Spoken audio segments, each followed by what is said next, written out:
Okey, Assalamualaikum dan selamat sejahtera. Okey, bersama anda Cikgu Nurul Izzati binti Zulkifli. Okey, hari ini cikgu ingin membincangkan latih to be bagi bab 1 yang bertajuk mikroorganisma. Okey, mari kita rujuk sama-sama modul 1 PDPR. Okey, khas buat semua pelajar tingkatan 5 SMK Kem Senda. Okey, soalan 1. Raja 1 menunjukkan satu eksperimen untuk mengkaji kesan pH terhadap pertumbuhan bakteria. Okey, jika kita lihat piring Petri P ada agar-agar nutrien, asid hidroklorik pH 2 dan juga kultur bakteria. Piring Petri Q ada agar-agar nutrien, air suling dan juga kultur bakteria. Piring Petri R ada agar-agar nutrien, natrium hidroksida, pH 12 dan juga kultur bakteria. Okey, lepas 2 hari kita boleh tengok bilangan koloni bakteria untuk setiap piring ni berbeza-beza. Okey, kalau pH 2, koloni dia kosong. pH 7, koloninya 26. pH 13, koloninya kosong. Okey, jadi untuk soalan ini awak perlu padankan bahagian A dan bahagian B. Okey, yang pertama, tujuan eksperimen. Okey, untuk mengkaji kesan pH terhadap pertumbuhan bakteria. Okey, pemulih ubah bergerak balas. Apa dia? Okey, mestilah pertumbuhan bakteria. Yang dimanipulasi ialah nilai pH. Kerana nilai pH kita gunakan yang berbeza-beza. Okey. Okey, dalam keadaan netral, mikroorganisma membiak dan semakin berganda. Okey, kalau untuk alkali, jawapannya ialah pH mesti lebih daripada 7. Okey, untuk hipotesis, apa dia? Agak-agak, okey. So, untuk hipotesis, mestilah pertumbuhan bakteria tinggi pada pH 7. Okey. Dan dimalarkan ialah benda yang sama, yang constant, iaitu jenis nutrien. Okey, kita pergi kepada soalan nombor 2.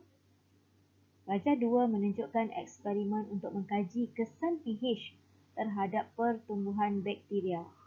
Okey, jika kita lihat tabung uji P, okey, ada bubur nutrien, kultur bakteria dan juga asid hidroklorik cair. Okey, manakala Q ada bubur nutrien, kultur bakteria dan juga air suling. Dan R ada bubur nutrien, kultur bakteria dan juga larutan natrium hidroksida. Okey, selepas 2 hari kita dapati dalam tabung uji P, okay, bubur nutrien menjadi jernih. Manakala untuk Q menjadi keruh dan R menjadi jernih. Okay, mari kita lihat untuk soalan 2A. Nyatakan satu hipotesis untuk eksperimen ini.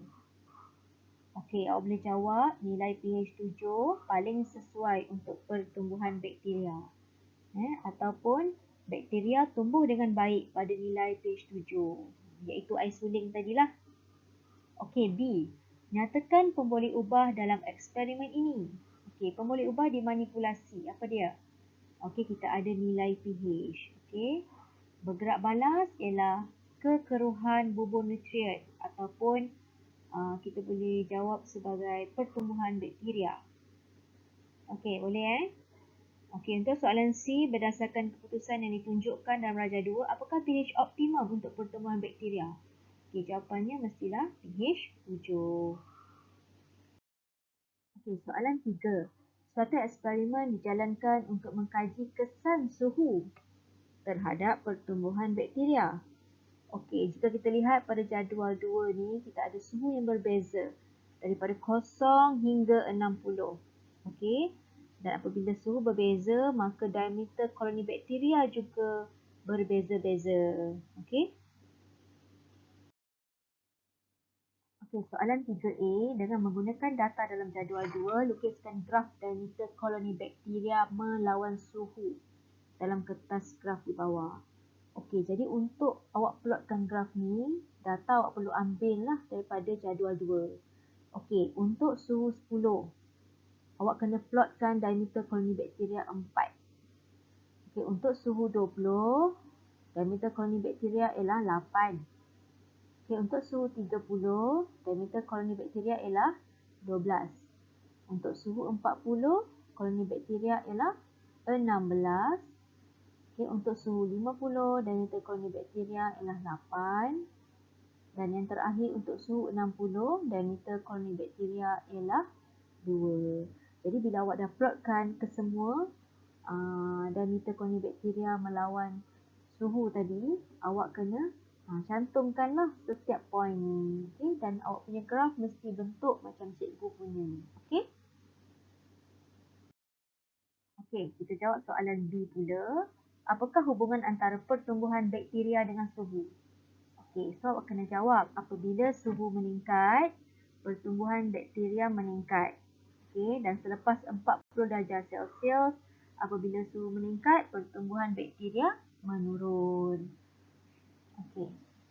Daripada graf, tentukan suhu optimum bagi pertumbuhan bakteria. Okey, agak-agak awak suhu optimum bagi pertumbuhan bakteria ialah berapa?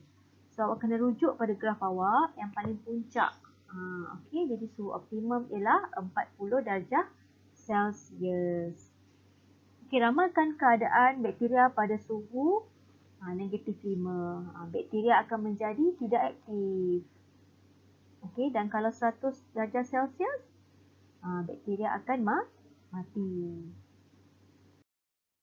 Okey, kita pergi kepada soalan yang terakhir.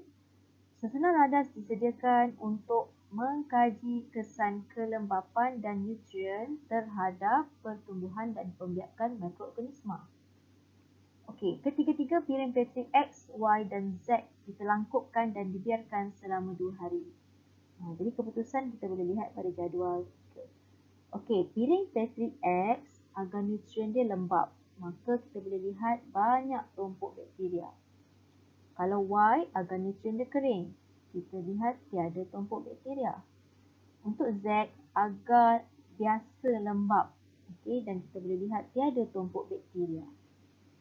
Okey, bagi menjawab soalan 4A, apakah hipotesis yang dapat dibuat daripada eksperimen ini? Okey, so awak mesti jawab kelembapan dan nutrien perlu untuk pertumbuhan dan pembiakan mikroorganisma. Okey, sebab kalau awak tengok pada jadual 3 ni tadi, agar nutrien yang lembap ni tadi menunjukkan banyak tumpuk-tumpuk bakteria. Okey. Dan kalau kita guna agar biasa yang lembap tapi tak ada nutrien, maka tak adalah tumpuk bakteria. Sebab itulah jawapannya perlu kelembapan dan nutrien perlu untuk pembiakan mikroorganisma. Okey. 4B, apakah pemboleh ubah yang dimalarkan? Okey, apa dia? So, jawapannya ialah kita boleh jawab jenis bakteria, kita boleh jawab keamatan cahaya, nilai pH ataupun suhu. Mana-mana satulah. Okey, seterusnya pemboleh ubah dimanipulasikan ialah kelembapan dan jenis nutrien. Okey, sebab ada agar nutrien yang kita gunakan lembap, ada yang kering. Okey, jenis nutrien pula ada kita guna agar nutrien, ada yang kita guna agar biasa. Okey, untuk bergerak balas, mestilah pertumbuhan bakteria. Apa yang awak boleh lihat kat sini kan? Hasil daripada eksperimen. Okey. Okey, soalan 4B. Mengapakah piring Petri Y dan Z tidak ditumbuhi bakteria? Okey, jadi awak kena bagi sebab.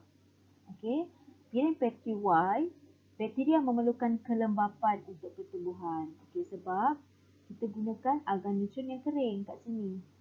Jadi, dia tak adalah tumpuk bakteria. Kalau kita guna lembap, baru ada tumpuk bakteria. Okey, untuk piring Petri Z, okey, bakteria memerlukan nutrien untuk pertumbuhan. Okey, sebab awak tengok kita gunakan hanya agar biasa yang lembap. Kita bukan gunakan agar yang nutrien. Sebab itulah tiada tumpuk bakteria. Okey, soalan yang terakhir 4C, mengapakah piring Petri ditelangkupkan? Kenapa kita kena telangkupkan piring Petri? Okey, kerana untuk mengelakkan air yang terkondensasi jatuh ke atas permukaan agar nutrien yang akan menghalang pertumbuhan bakteria. So, itulah jawapan dia. Okey, Alhamdulillah selesai perbincangan bagi soalan struktur bagi modul 1. Okey, cikgu harap apa yang telah cikgu jelaskan dapat kamu fahami. Okey, stay safe, good luck. Okey, and jangan lupa walaupun duduk di rumah, tetap kena belajar. Okey, Assalamualaikum warahmatullahi wabarakatuh.